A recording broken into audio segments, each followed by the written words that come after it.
حضرت ابو سعید خدری رضی اللہ تعالیٰ عنہ کی روایت کردہ ایک حدیث مبارکہ ہے۔ آپ فرماتے ہیں کہ نبی کریم علیہ السلام نے فرمایا کافر پر اس کی قبر میں 99 اژدہے مسلط کیے جاتے ہیں۔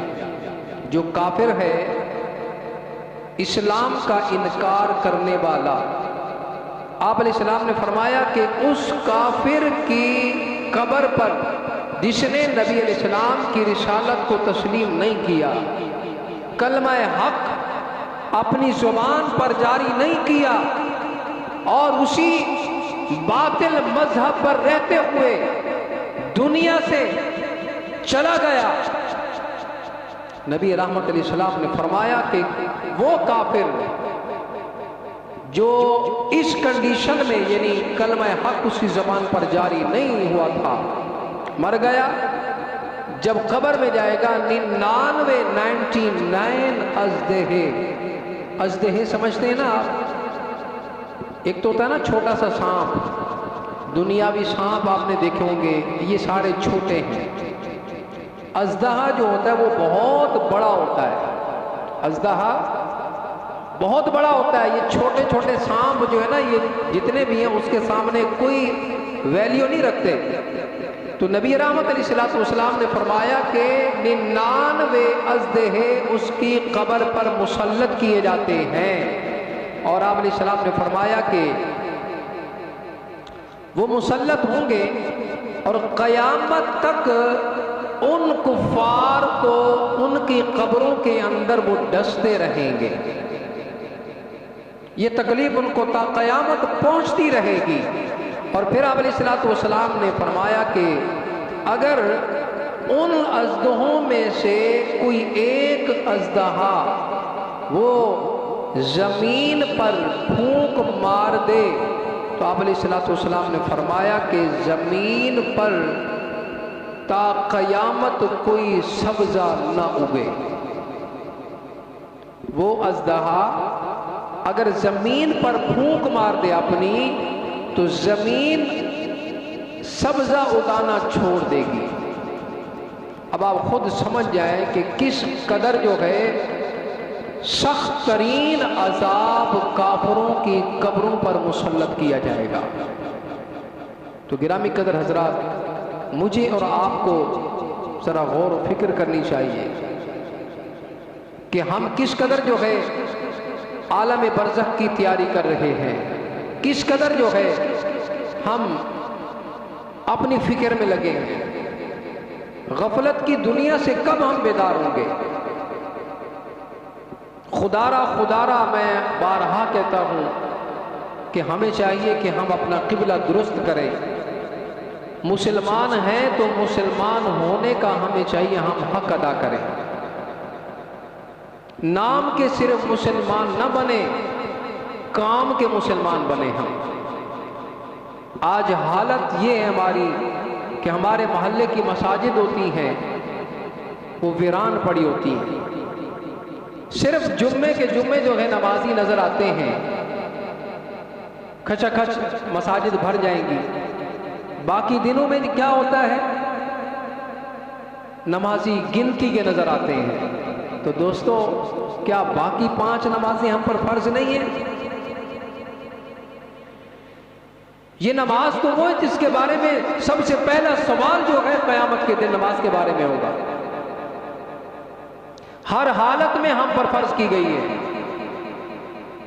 اگر کوئی شخص کھڑے ہو کے نماز نہیں پڑھ سکتا تو اتنی جو ہے گنجائش ہے کہ وہ بیٹھ کر پڑھ لے۔ بیٹھ کر نہیں پڑھ سکتا، اگر وہ لیٹ کر پڑھ سکتا ہے تو نماز پڑھنی ہے، اشارے سے پڑھ سکتا ہے تو نماز پڑھنی ہے، نماز معاف نہیں ہے۔ لیکن آج ہمیں فکر ہی نہیں ہے نماز کے حوالے سے۔ ایسے ہی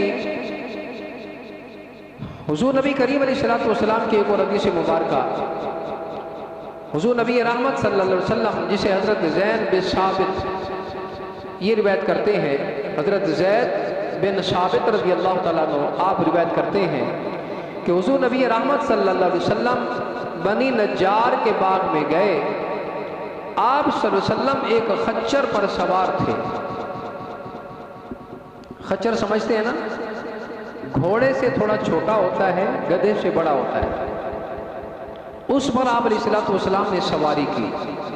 آپ علیہ الصلوۃ والسلام اس پر سوار تھے اور صحابہ کرام فرماتے ہیں، حضرت زید فرماتے ہیں کہ ہم بھی آپ کے ساتھ اس سفر پر موجود تھے، آپ کے ہمراہ تھے. یک جو ہے وہ جو خچر تھا وہاں سے اس طرح گھبرا کر ہٹا کہ آپ علیہ الصلوۃ والسلام جو ہے گھرنے کے قریب پہنچ گئے تھے. ایک دم سے وہ ڈرا اور ایک جانب ہٹا. اب جب وہ اس انداز سے ہٹا تو صحابہ کرام نے نبی رحمت علیہ الصلوۃ والسلام کی بارگاہ میں عرض کی کہ یا رسول اللہ یہ کیا ماجرا ہے، اس طرح کیوں ہوا؟ تو نبی رحمت صلی اللہ علیہ وسلم نے صحابہ سے عرض کی کہ آپ میں سے کوئی جانتا ہے کہ یہ قبر کس کی ہے؟ اس قبر سے گزر ہوا تھا نا، تو یک وہ ڈر کر ہٹ گیا. تو صحابہ سے نبی علیہ السلام نے پوچھا کہ میرے صحابہ تم میں سے کوئی پہچانتا ہے ان قبر والوں کو کہ یہ قبریں کس کی ہیں؟ ایک صحابی نے کہا میں ان کو جانتا ہوں.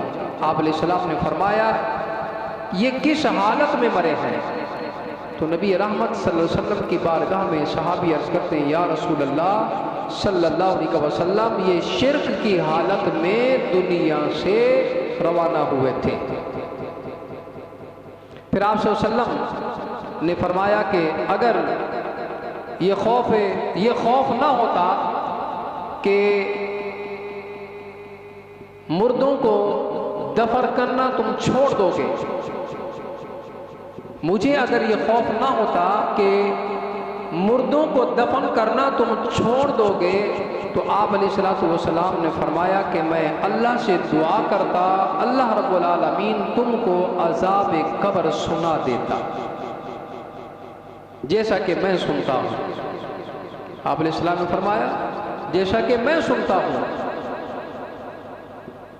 اب آپ علیہ السلام نے فرمایا کہ صرف اس خوف کی وجہ سے میں نے اللہ کی بارگاہ میں یہ دعا نہیں کی کہ کہیں ایسا نہ ہو قبر کے خوف کی وجہ سے، عذاب کے خوف کی وجہ سے، اس قدر شدید ترین قبر کا عذاب ہے ان لوگوں کے لیے جن کے اعمال کے اندر اعمال حاصلہ نہیں ہے، جو ایمان کی حالت میں دنیا سے رخصت نہیں ہوتے. تو آپ علیہ السلام نے فرمایا اگر مجھے یہ خوف نہ ہوتا کہ تم اپنے مردوں کو دفنانا چھوڑ دو گے تو میں اللہ کی بارگاہ میں دعا کرتا کہ اللہ رب العالمین آپ کو ایسا ہی وہ عذاب سنا دیتا، دکھا دیتا جس طرح میں سنتا دیکھتا. تو گویا کہ اللہ پاک کی بارگاہ میں آپ علیہ السلام نے یہ دعا نہیں کی، اس لیے اللہ پاک نے اس عذاب کو جو ہے مخفی رکھا ہوا ہے. اور کئی لوگوں نے اس طرح جو ہے سائنسدانوں نے بھی سننے میں آتا ہے، بعض اوقات واقعات بھی ملتے ہیں، کئی انگریزوں نے کوشش کی کہ قبر کے اندر ڈیوائسیں لگا دی گئی اور جانا جائے کہ مردے کے ساتھ کیا سلوک کیا جاتا ہے، فرشتے جو آتے ہیں، نکیرین آتے ہیں، وہ کیا سوال کرتے ہیں. وہ ڈیوائس لگانے والے خود تباہ و برباد ہو گئے، ختم ہو گئے. لیکن اس راز سے پردہ نہیں اٹھ سکا. تو بس یہی التجا کیا کرے کہ رب کریم ہم سب کو عالم برزخ کے والے سے قبر کی تیاری کرنے کی توفیق عطا فرمائے. رب کریم ہم سب کو جو برزخ کی زندگی ہے اس حوالے سے فکر مند ہونے کی توفیق عطا فرمائے. ہم جس قدر جو ہے عالم برزخ کی تیاری کریں گے، عالم آخرت کی تیاری کریں گے، یقیناً دنیا بھی ہمارے لیے اچھی ہو جائے گی، عالم برزخ کی زندگی بھی اچھی ہو جائے گی اور عالم آخرت کی زندگی بھی ہمارے لیے اچھی ہو جائے گی. تو دعا گو رب لم یزل کی بارگاہ میں رب العالمین ہم سب کو آج کے اس مختصر سے درس پر عمل پیرا ہونے کی توفیق عطا فرمائے. وآخر دعوانا ان الحمد للہ رب العالمین.